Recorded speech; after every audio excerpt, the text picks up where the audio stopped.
Morning.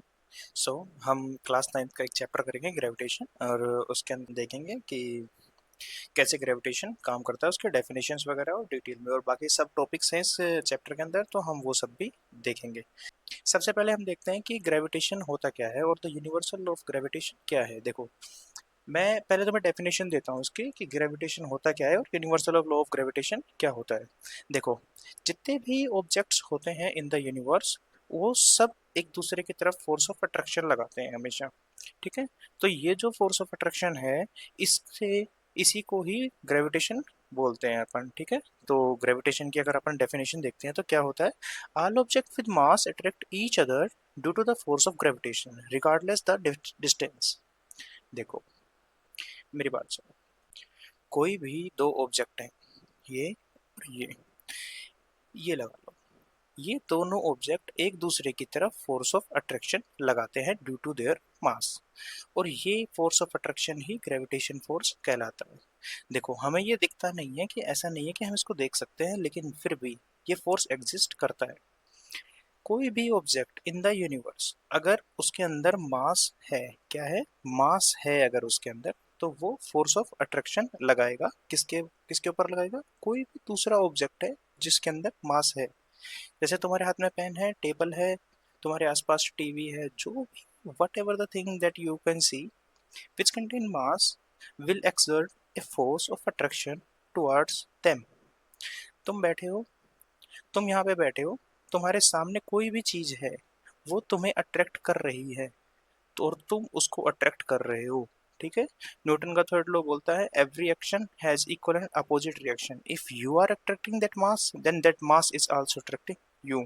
But इतना कम होता है ये मास कि तुम्हें फील नहीं होता है इस चीज के बारे में। ठीक है, अब मैं तुम्हें बताता हूँ यूनिवर्सल फोर्सेस। देखो, यूनिवर्सल फोर्सेस क्या होते हैं? वो फोर्सेस होते हैं यूनिवर्सल फोर्सेस जो अगर मास छोटा है या मास बड़ा है, इन द फ्रेम है, आउट ऑफ द फ्रेम है, ऑन द अर्थ है। देखो, अर्थ के ऊपर हम रहते हैं नॉर्मली, और हम ये सोचते हैं कि अर्थ ही एवरीथिंग है, लेकिन नहीं, यूनिवर्स अर्थ से काफी बड़ा है। ये पूरा यूनिवर्स है, सन है, इसके चारों तरफ ये कहीं ना कहीं वही अर्थ होगा, विनस होगा, जुपिटर होगा, जो भी चीजें हैं ये बहुत बड़ी है। एक ऐसा लो एक ऐसा लो जो तुम्हें अर्थ पे भी फील हो, तुम्हें सन पे भी फील हो, तुम्हें अर्थ पे भी फील हो, तुम्हें हर जगह, हर पॉइंट ऑफ यूनिवर्स पे तुम्हें फील हो, उन लो को ही यूनिवर्सल लो बोलते हैं। और उनमें से एक यूनिवर्सल लो है, वो है ग्रेविटेशन। तो ग्रेविटेशन एक यूनिवर्सल लो है कि हर ऑब्जेक्ट इन द यूनिवर्स उसको अप्लाई करेगा खुद के ऊपर। ठीक है, देखो, नेचुरल फिनोमिना है कि अर्थ सन की तरफ, सन के चारों तरफ रिवॉल्व करती है, लेकिन उसके कोई ऐसा नहीं है कि किसी ने स्टार्ट किया होगा, एंड किया होगा। इसके पीछे काफी थ्योरीज हैं, नेबुला थ्योरीज है, एक्सप्लोजन है, बिग बैंग थ्योरी है, लेकिन वो सब एक नेचुरल फिनोमिना है।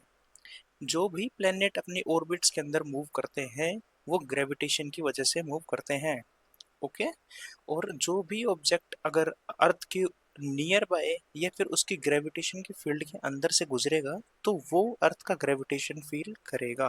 और या तो अगर वो अर्थ के बहुत ज्यादा पास से गुजरेगा तो वो अर्थ के ऊपर फॉल करेगा, और अगर वो थोड़ा दूर से निकलेगा तो उसकी जो पाथ है, उसका जो मोशन का पाथ है, वो चेंज हो जाएगा। किस वजह से? अर्थ के ग्रेविटेशन की वजह से। तो मैं शायद समझा पाया हूँ तुम्हें कि ग्रेविटेशन फोर्स क्या है। Gravitation is a force of attraction which attract another mass toward a मास।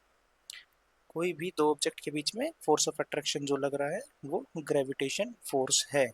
ठीक है, न्यूटन सर ने इसकी डिस्कवरी की थी और उनके बारे में डिटेल में बताया था। हम देखते हैं कि न्यूटन सर ने कैसे क्या बताया था। न्यूटन सर ने बोला था कि देखो, वो स्टोरी सबने सुनी है कि वो एक पेड़ के नीचे बैठे थे और फिर उनको एक एप्पल गिरता हुआ दिखा, देन उनके ऊपर स्टडी की उन्होंने, तो उन्होंने कुछ लॉज बनाए थे, और फोर्सेस वगैरह के बारे में न्यूटन सर ने ही बताया था, इसलिए पोस्ट की जो एसआई यूनिट होती है वो उनको ऑनर करने के लिए न्यूटन रखी थी। न्यूटन सर ने क्या बोला था, every two mass attract each other with gravitation force according to the Newton. कोई भी दो मासेज हैं जिनके अंदर मास है, कोई भी दो ऑब्जेक्ट जिनके अंदर मास है, वो एक दूसरे को अट्रैक्ट करते हैं। देखो, ये एक सिंपल स्पेस है, स्पेस के अंदर काफी काफी मतलब खाली जगह है, खाली जगह के अंदर अगर कोई भी दो हैविली बॉडीज हैं, तो वो स्पेस को श्रिंक कर देती हैं। नॉर्मली स्पेस ऐसा होता है, लेकिन स्पेस श्रिंक हो जाता है जहां पर भी वो बॉडी होती है, ठीक है, ड्यू टू देयर मासेस। इसके मास की वजह से ये श्रिंक कर गया आपस में, ठीक है, ये नीचे इसको डाउनवर्ड मूव करना पड़ा है स्पेस को। Let this is the space, this is the space, ठीक है, ये मूव कर गया। अब इसके वेट की वजह से जो यहाँ पर जो चीज है, जो दूसरी है, जो दूसरा मास है, वो इसको अट्रैक्ट कर रहा है, और इसके ये सरकम के अंदर ही, इस सर्किल के अंदर ही वो मूव करेगा सेंटर वाले मास के ग्रेविटेशन फोर्स की वजह से। समझ में आया?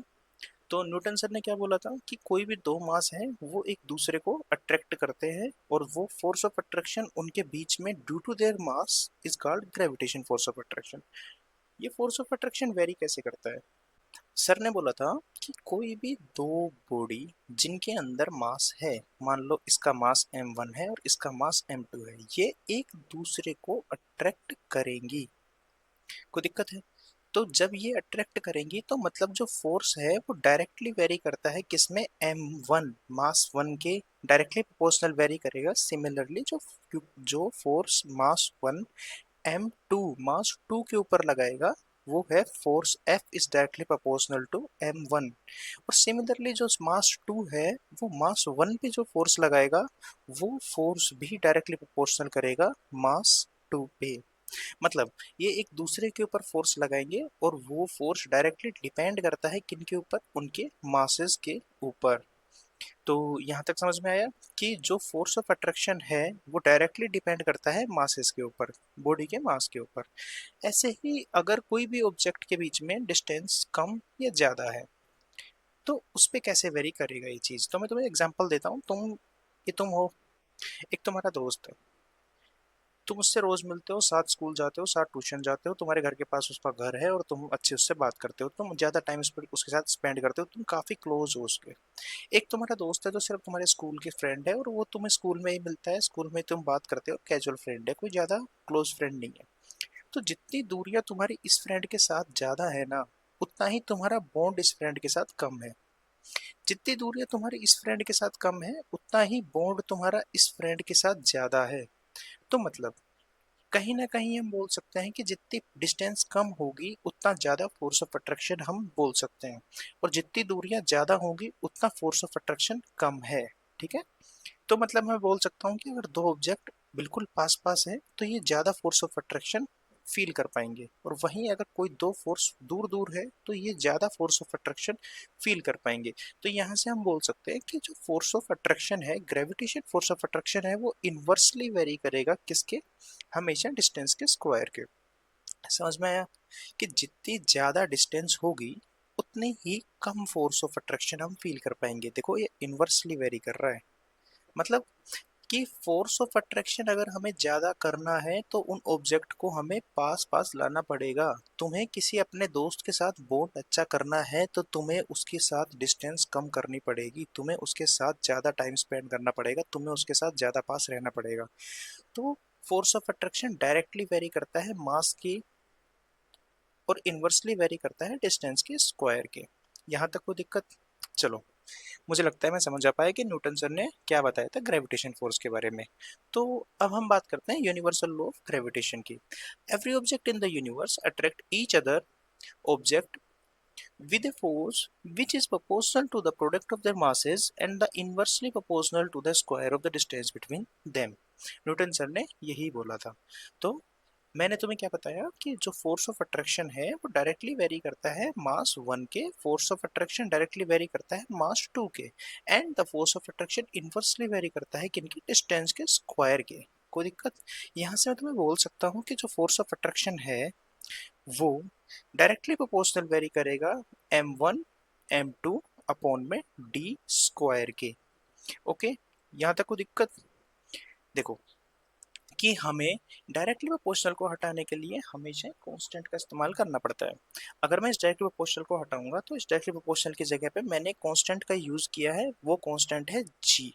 जी एक यूनिवर्सल कांस्टेंट है, ग्रेविटेशन कांस्टेंट, जिसको हेनरी हेनरी कैवेंडिश ने दिया था। तो जी अगर मैं यहाँ यूज कर लूँ, जी m1 m2 अपॉन में डी स्क्वायर, तो ये इक्वेशन नंबर 1 हो गई, और ये इक्वेशन न्यूटन सर ने बना के दी थी।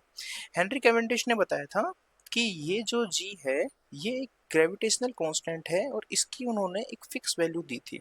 अगर मैं इसकी फिक्स वैल्यू की बात करूं तो इसकी जो फिक्स वैल्यू है वो है 6.7 into 10⁻11 newton metre square KG inverse square. देखो, ये तो एक कांस्टेंट न्यूमेरिकल वैल्यू है जी की। अब मैं तुम्हें बताता हूँ कि ये एसआई यूनिट कैसे निकली है। चलो इधर आ जाओ।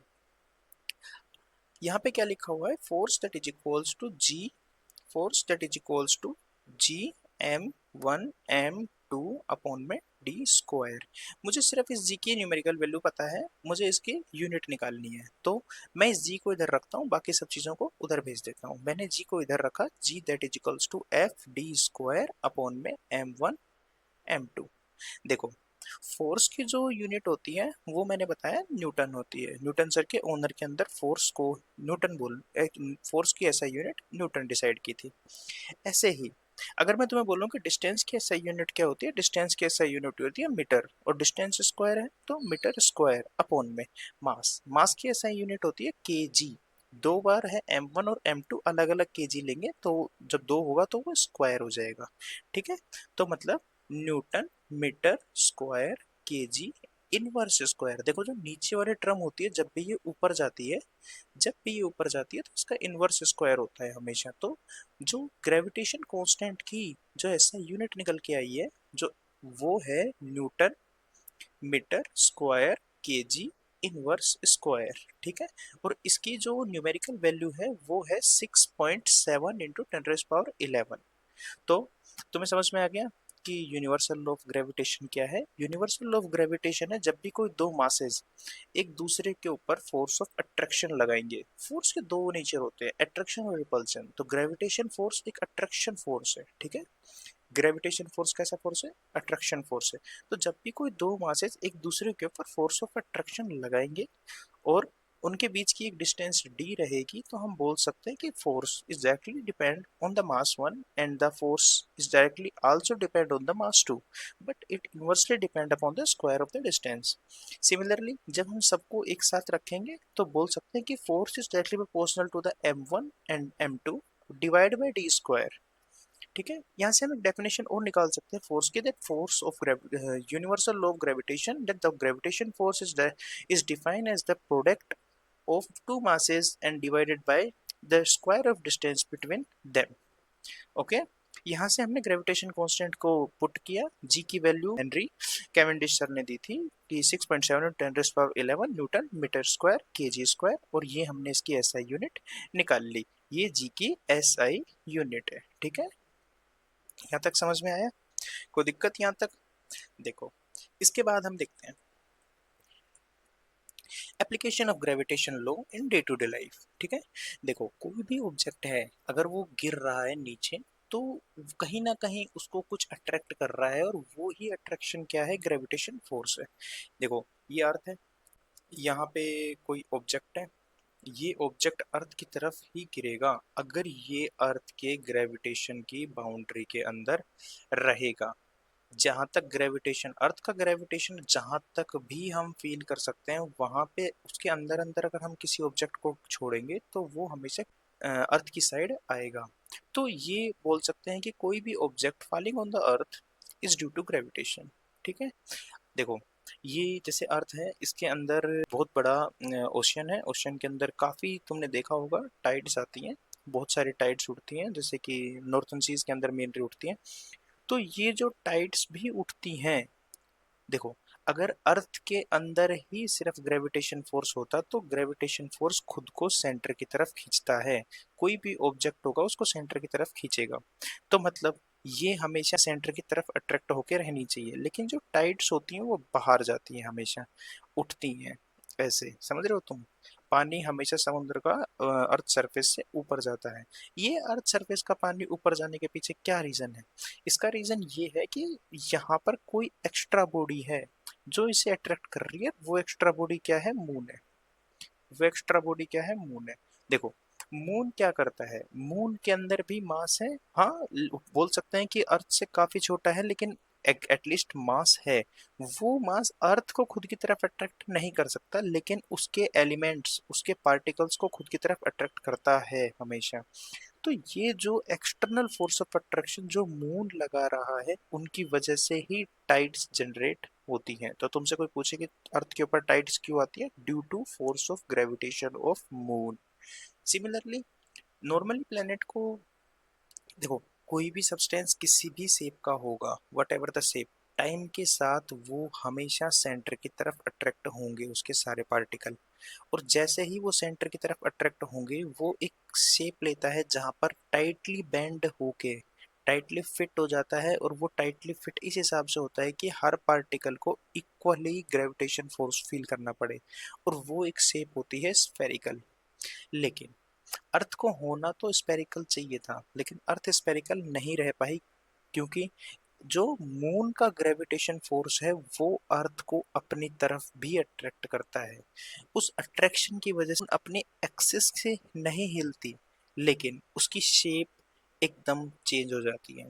स्फेरिकल ना रह के उसकी शेप थोड़ी सी ऐसी हो जाती है, क्योंकि जो मून का ग्रेविटेशन है वो उसे अपनी तरफ अट्रैक्ट करता है। और ये ही ग्रेविटेशन रीजन है टाइड्स के जनरेट होने का। समझ में आया? एक सेकंड, मैं इनको इरेज कर देता हूँ एक बार, फिर मैं तुम्हें अगली चीज समझाता हूँ। तुम्हें टाइड समझा दी मैंने, और फ्री फॉलिंग ऑब्जेक्ट समझा दिया तुम्हें। ठीक है, सैटेलाइट इन द ऑर्बिट। देखो, हम लोगों को, मैंने तुम्हें बताया कि अर्थ की एक फील्ड है ग्रेविटेशन की, कि इससे बाहर अर्थ का ग्रेविटेशन काम नहीं करेगा। अगर ग्रेविटेशन इसके अंदर, इस देखो इस लाइन के अंदर अगर कोई ऑब्जेक्ट रहेगा तो वो अर्थ अट्रैक्ट करके अपने सरफेस के ऊपर गिरा लेगी।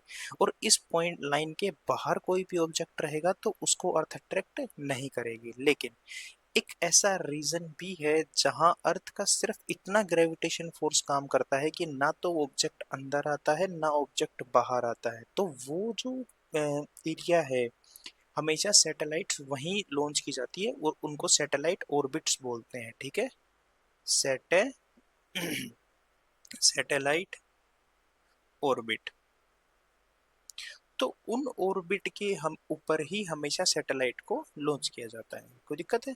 वहां पे सैटेलाइट रहती है, ना तो वो बाहर जाती हैं due to gravitation force of earth, और ना वो इन अंदर आती है, क्योंकि इतना फोर्स ऑफ ग्रेविटेशन प्रोड्यूस नहीं कर पाती है अर्थ उस पॉइंट तक। कोई दिक्कत? हम आगे देखते हैं।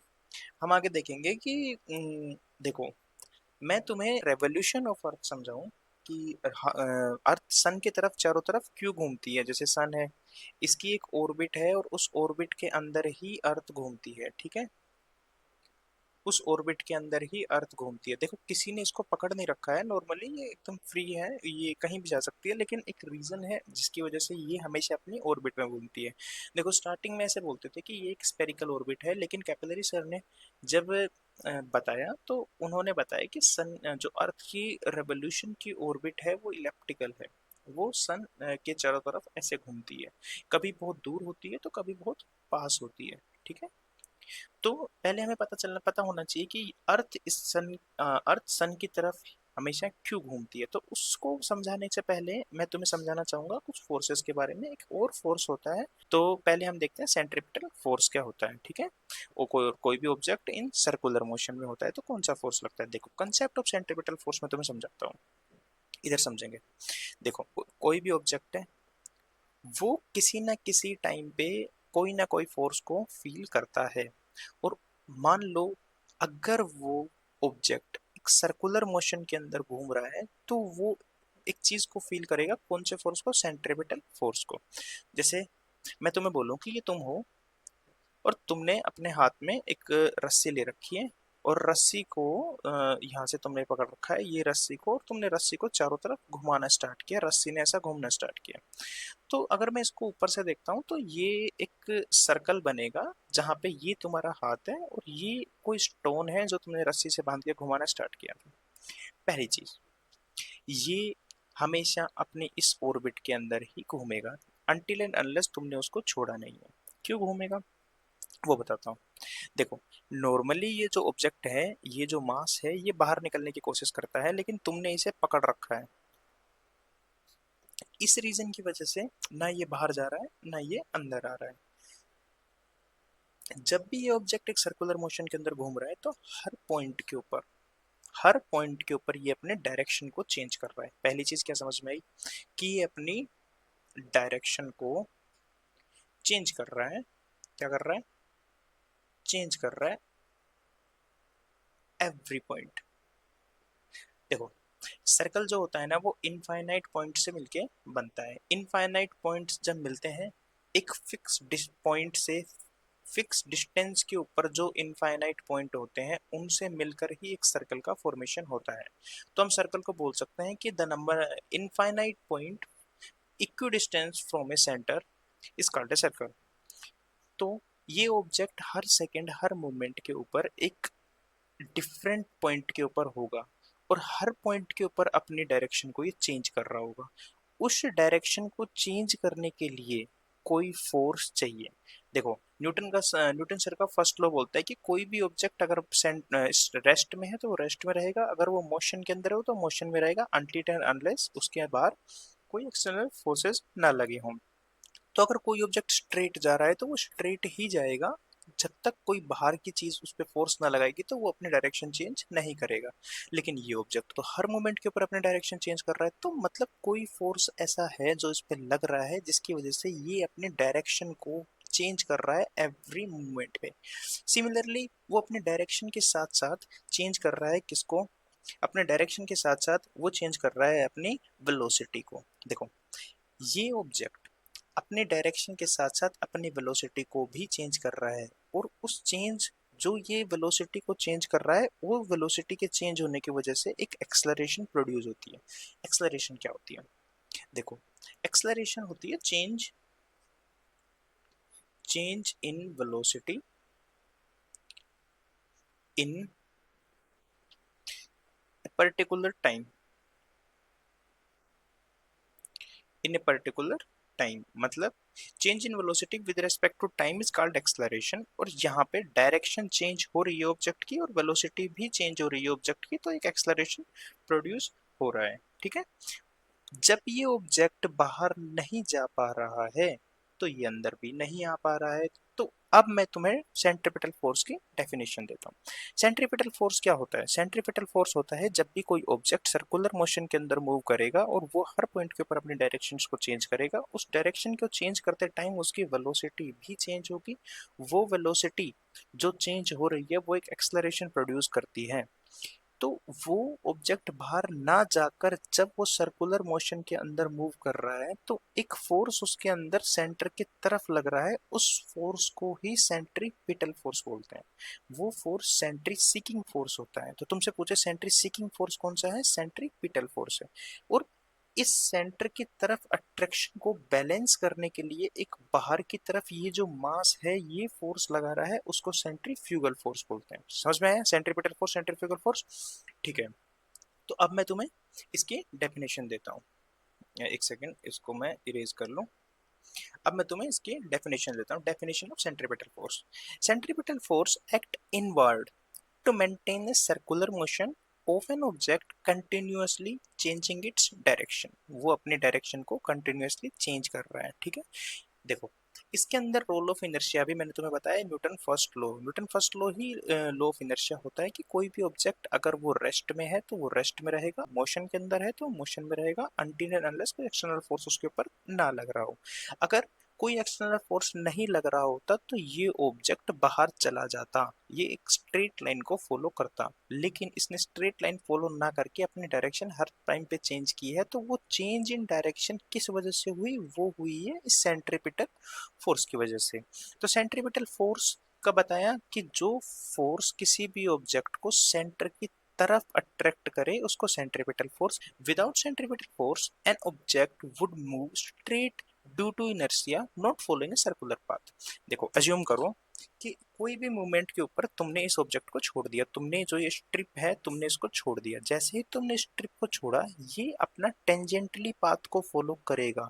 वो फोर्स ऑफ अट्रैक्शन जो सेंट्रीपिटल फोर्स तुम्हारे हाथ के थ्रू आ रहा था अब वो नहीं आएगा। जैसे ही वो नहीं आएगा ये ऑब्जेक्ट स्ट्रेट लाइन के अंदर पाथ को फॉलो करेगा और वो पाथ उस पॉइंट की टेंजेंट होगी। ये सर्किल है, इनफाइनाइट पॉइंट्स होते हैं, किसी भी पॉइंट को अगर हम देखें कि टेंजेंट को ड्रॉ करें तो एक लाइन होती है जो सेंटर के ऊपर 90 डिग्री एंगल बनाती है, तो वो टेंजेंटों पे सर्किल होती है।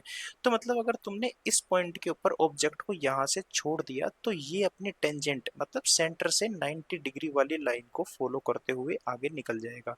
तो यही होती है सेंटर की टेंजेंट, और इसी टेंजेंट को फॉलो करते हुए ये ऑब्जेक्ट आगे चला जाएगा। तो रोल ऑफ इनर्शिया समझ में आया कि जो रोल ऑफ इनर्शिया ये मास को जैसे ही स्ट्रिंग से काटेंगे ये अपने टेंजेंटली पाथ को फॉलो करेगा, और अभी सेंट्रीपिटल फोर्स की वजह से वो आगे नहीं जा रहा है, इसलिए वो रोटेशन के अंदर मूव कर रहा है। तो मैं समझा पाया तुम्हें कि definition of centripetal force act inward to maintain circular motion of an object continuously changing its direction, and role of inertia is कि that without a centripetal force an object would move straightly due to inertia not following the circular path. Okay, next हम देखते हैं कि मैंने बताया तुम्हें इस चीज को कि the stone in moving in circular path with a certain speed, कोई भी ऑब्जेक्ट सर्टेन स्पीड के ऊपर एक सर्कुलर पाथ के अंदर मूव कर रहा है, changing direction at every point. The change in direction involve change in velocity and acceleration. This force that cause this acceleration, this force, देखो यहां से देखना, the force that cause this acceleration and keeps this body moving along the circular path is the centripetal force, is the only centripetal force. Okay, definition तुम्हें समझ में आई? ये तुम्हारी definition है जो तुम्हें पेपर के अंदर लिख के आनी है। देखो अब हम देखते हैं examples of centripetal force in action. Examples क्या है?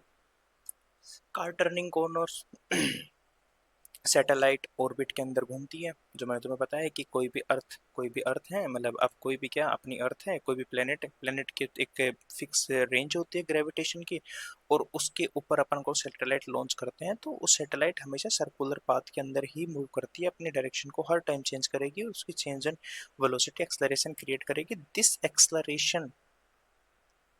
एक्सलरेशन जो सेंटर की तरफ अट्रैक्शन एक फोर्स प्रोड्यूस कर रही है वो सेंट्रीपिटल फोर्स है।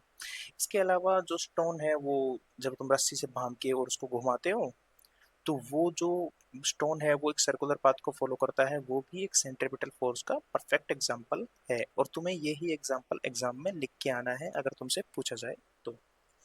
ठीक है, इसके अलावा connection between gravitation and centripetal force. देखो सेंट्रीपिटल फोर्स एक तरीके का फोर्स है जिसको डिफरेंट टाइम पे डिफरेंट फोर्स हेल्प करते हैं इसको लगने में, और gravitation force is a type of centripetal force, मैं बोल सकता हूँ इस चीज को। ठीक है, ये लिंक करते हैं एक दूसरे से।